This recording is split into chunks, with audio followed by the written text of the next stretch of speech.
If you are listening to this podcast, it means you're searching for someone who understands you, someone who gets you. You are yearning to be understood and to belong. Welcome to the Someone Gets Me podcast, where we help smart, talented, and sensitive people navigate an often insensitive world. I am Dianne Allen, your host. My roles as ambassador, author, speaker, and intuitive mentor for bright and talented people are woven into each episode. I have the experience and knowledge to educate and inspire, as I have been there and I understand your unique intensities, sensitivities, and challenges. Welcome.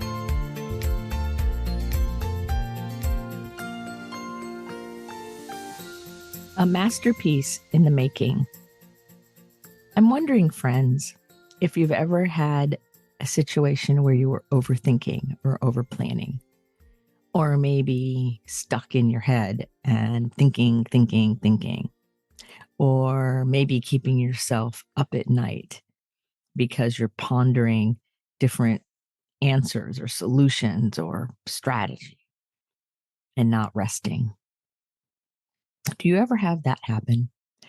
Have you ever had a time when you set out to do something, you started a project of any kind, and then you basically had to paint over it, change it up, switch it out, edit it out, do something that changes the initial beginnings? I mean, I think we all have. And I think if you're saying, no, I've never done that, you might want to look a little deeper. And I think if you're going, yes, oh my God, I've done that so many times, then I have some things for you here in this episode that I think will be very affirming. They'll remind you of things you know and maybe give you some new perspectives. That's my hope. Because what I believe is that we are all masterpieces in the making. And I've even said to people before, when are we going to start signing autographs? Because if we look at your world, all of the stuff that was difficult and challenging and dark, and all of the things that were inspiring and uplifting and light come together for a beautiful juxtaposition, a beautiful tapestry, if you will, of something that's more amazing than if it was just one thing, one color that has no movement in it.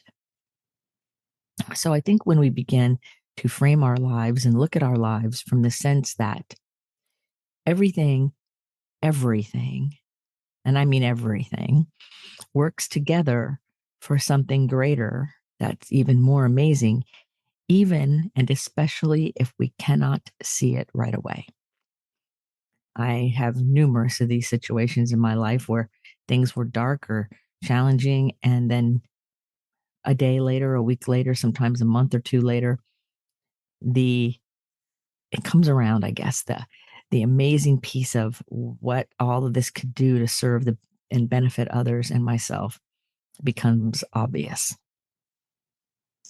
So I want to ask you, do you have an inner nag? Do you have that inner voice in your head that is telling you you're wrong, it's not good enough, you have to push through, no pain, no gain? Always telling you there's something more to do and you're not quite measuring up, and keep on going. And even if you've done everything on the list, there's got to be more. And creating actually an adrenaline response to keep you going. Do you have one of those inner nags? Well, that inner nag is not serving you. That little voice in your head that is annoying you and nagging you is actually keeping you down. Now, I had a client recently tell me that his inner nag kept him going forward. But when we dissected it in a conversation, what the inner nag was doing was creating more and more shame and more sense of being inadequate and not measuring up in certain areas. So as a gifted person would do, he overcompensated in other areas. And so he gave himself the perception that the nag wasn't bothering him. But the truth is, the nag was ripping off a ton of his energy, was slowing him down in certain areas of his life, and creating that sense of pressure and hurry in another area of his life to compensate. So the nag was holding him back. He saw it by the end of the conversation, but sometimes we convince ourselves that things that we're doing that aren't necessarily profitable and good and serving us, we try to convince ourselves, we mentally massage it to make it an asset versus a liability, even when it's a liability. So essentially, we con ourselves into believing a lie. And then our ego doesn't want to believe that we believed a lie, so it holds on to the lie. So some of us who are very smart have some difficult things to unravel because sometimes we've been telling ourselves a story about who we are and what we're about for decades, and it's not true. Or maybe parts of it aren't true. Or maybe it's become flavored over the years. So that inner nag is not helping you because the inner nag is focusing on shortcomings or what's not good enough or what you haven't done yet. And that doesn't serve you. It does not help the masterpiece, the beauty of the tapestry or the painting or whatever it is you're creating. That beauty, your life, requires confident feedback, requires compassion and kindness. It does not require a nag. So when you're nagging yourself, you're keeping yourself down, even if you've conned yourself into believing that you're not. Because the rule is, I guess the law, I guess, is to live in a state of self-acceptance. And in that state of self-acceptance, we are given the opportunity to then change and grow and move forward or do whatever. So it's when we try to change because of shame or trauma or upset, I'm going to heal the problem. I'm going to fix the problem. And I'm focusing on the shortcoming all the time. It doesn't work very well. It works much better when we say, I'm going to sit back and I'm going to breathe and I'm going to accept myself exactly as I am, knowing that every thought, word, and action, every event that has happened in my life has brought me to this place. And if you're hearing my voice, you are still alive. So you have done a lot of things right. So when you give yourself permission to accept yourself right where you are, with all of the darkness and all of the lightness and all of the goofiness, all of it, only then can we begin to change and transform and move forward in a way that serves us and others. And so that's the act in a lot of ways of being in a place of surrender where I can accept myself for exactly who I am with all my mistakes, all my greatness, all of it. And knowing that in that acceptance is the permission to keep growing and moving forward. It does not come from beating ourselves up or being self deprecating or lying to ourselves or living in shame. I have a client that in one of our first sessions, he's a genius, right? And what he was doing was using self-deprecating humor in meetings that he had with his colleagues in order to not look as talented as he is, right? He was using self-deprecating humor. And I confronted that because putting yourself down and calling it humor, that doesn't work either because the words have meaning. And whether you say, oh, well, that was funny. No, the word has the same meaning. So don't put yourself down and call it and have deprecating humor and cut yourself down and try to pretend like it's a nothing because it's a something. And if that's the kind of humor you're using with yourself, then give me a call and we'll take care of that because you don't deserve to be put down, especially by yourself, by your own mind. Because when you focus on those weaknesses and you cut yourself down, it keeps you down. It keeps you in a subservient place, much like handing over all your power so you become a slave to whatever or whomever you are focused on. So when you cut yourself down in the work environment, you just turned over all of your power, turned it all over. And now you are keeping yourself down. So we want to learn how to develop a sense of faith in the process and understand that we're taught to live life linearly, but it's really circular. And so linear works really good with certain things. We've done something for X number of times and we're going to get this result. But our life is more seasonal. It's more circular. We live it more in a flow. And so faith means that I can trust the process, whatever that means to you, whatever the process is that's particular to you. It means you can trust it. Like we can trust that at certain times of year, depending on where you live, the weather will do certain things. Hurricanes in Florida. I'm in North Carolina right now, and it's the fall, and there's beautiful leaves changing. I have friends of mine more north of me, and they have snow because it's predictable. It's circular. And so we want to live our lives with that kind of faith. Like all the plants out there, they know when to bloom and when not to bloom because they're in the flow of the circular or seasonal way of living. That's how we create our masterpiece. It allows us to relax along the way and enjoy where we are. It's funny because I was talking to somebody the other day who I worked with years ago, and she called me to thank me for all the work back then and to tell me how great she's doing. And that was a really great phone call. Well, one of the things that she noted to me was she goes, I used to do, a lot of judgment and beat myself up and all of that. And I've really worked not to do that anymore. And she thanked me for teaching her that, to care about herself a little deeper. And she goes, but you know what? I notice when other people are judging themselves much more sensitively. I see it, I hear it, and I can actually feel that self-judgment. And it's not comfortable and it's hard for me. Well, that's called being on the reverse side of your own process. So after you grow through something really amazing and now you're more aware and you're more awake and you're more tuned in, you will see your old behavior reflected back to you and others because it's an affirmation for you that, yes, you have learned that lesson. You've passed that thing in school, whatever it is, right? That you've done it. And it's a reminder of where you came from. Because all of us, it's like a Montessori school. We've all start somewhere. And there's no wrong place to start in any of our journey. It's not about being or good or bad or right or wrong. It's about honoring ourselves and relaxing into the flow of who we are and where we're going. So I always say to myself, do my best and then rest. Do my best and then rest. Because I have a lot of things on my plate. I juggle lots of things between this podcast, my individual work with clients, my travel, my other work, my books. There's a lot going on in my world and I love it. And that's great. And it also gives me permission to practice what I preach by doing my best and then resting.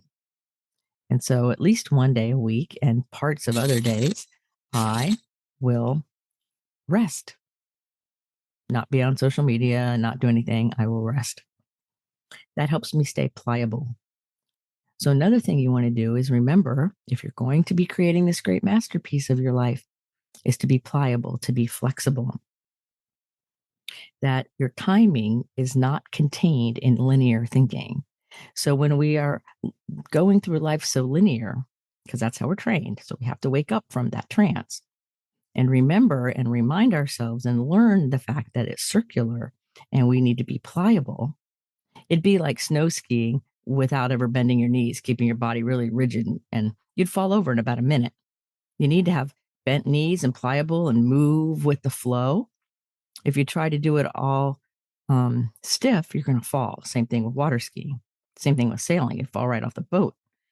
It's important to be pliable and realize that timing may not align with your linear small thinking because there's much more going on.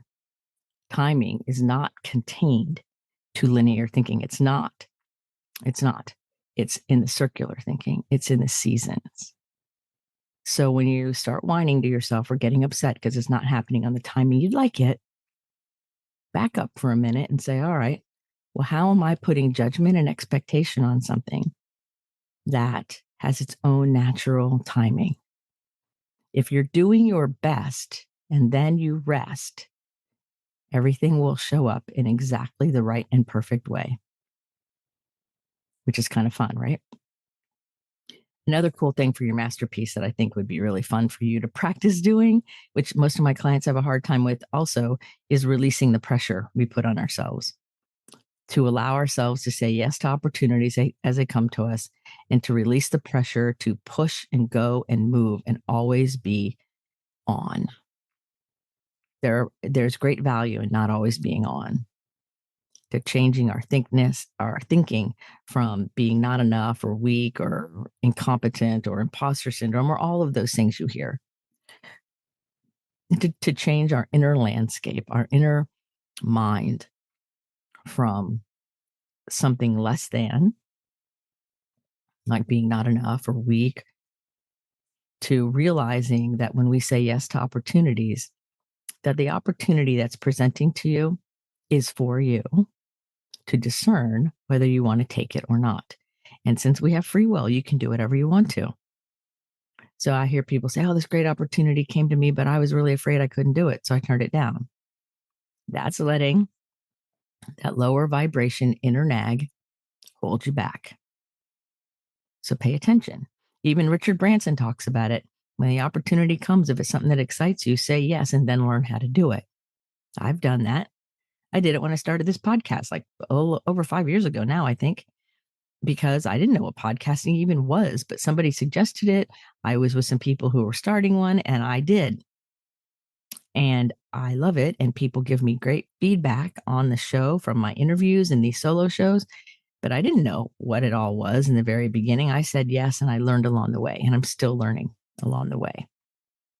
That's an example of changing that inner nag, negative thinking, weakness oriented, you can't do it, you don't know enough, and getting rid of the mental circular thinking, that overthinking, and allowing yourself to free yourself from that trance. I have several people that I know that will overthink everything and then never do anything. In fact, I have one person that I've known for several decades, and I say yes to everything this person says to do. I go, yeah, do it. Yeah, I mean, I'll help you with it. Yeah, I'll do it. Let's do it.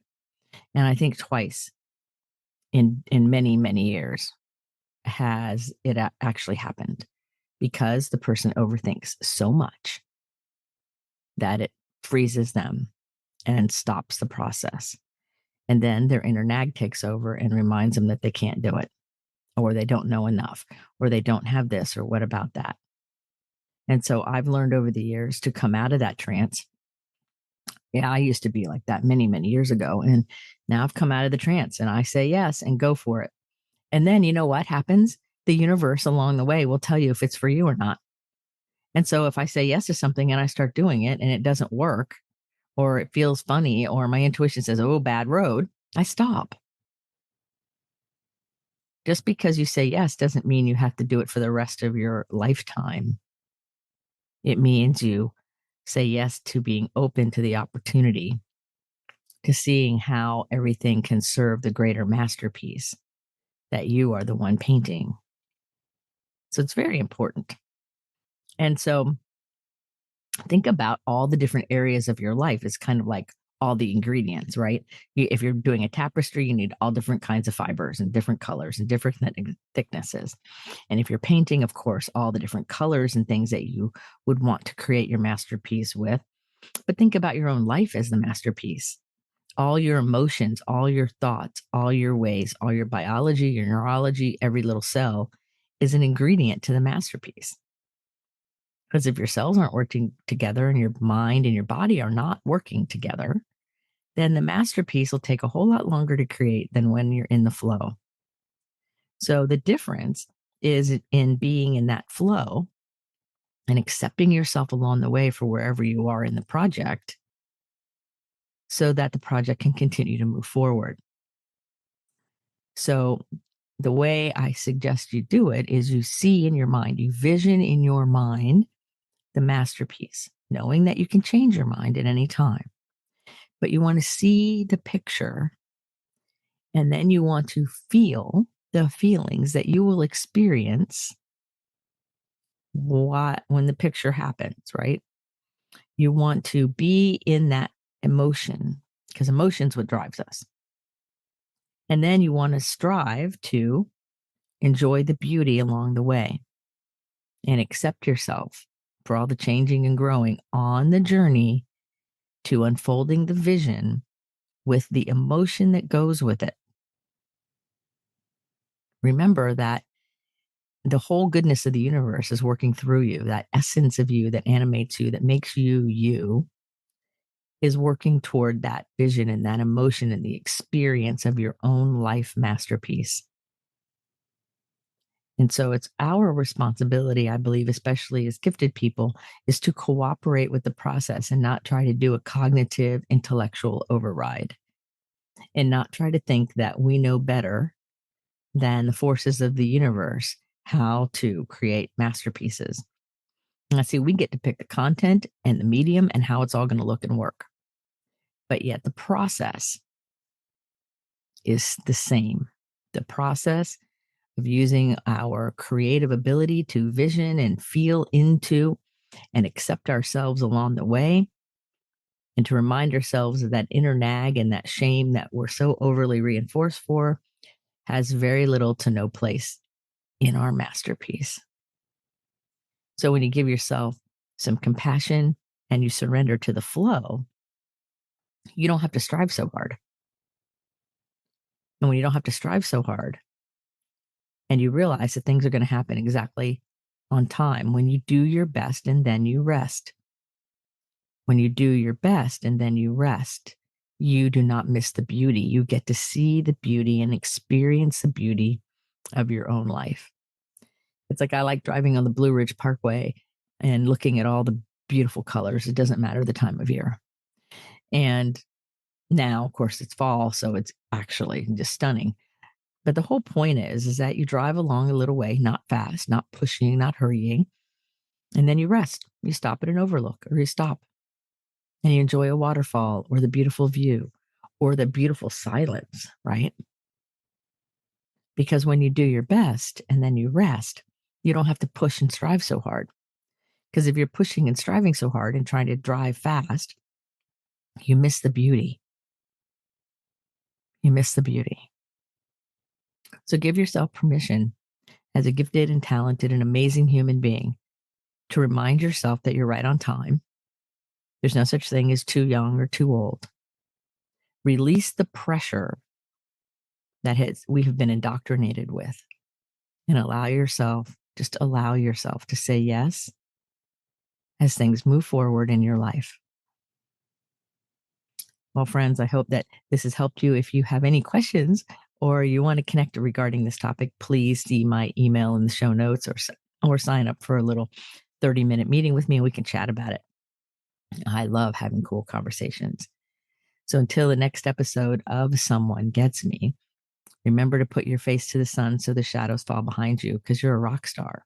You're here on purpose with a purpose. And go out there and allow yourself to create the most amazing masterpiece with ingredients you didn't even know you had.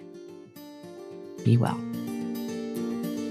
Are you tired of searching for someone to understand you? Join our Facebook group, Someone Gets Me.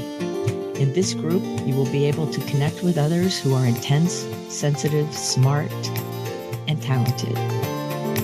I share my insights and teachings, and you can connect with others in a real, authentic, safe forum. So join us today. Someone Gets Me.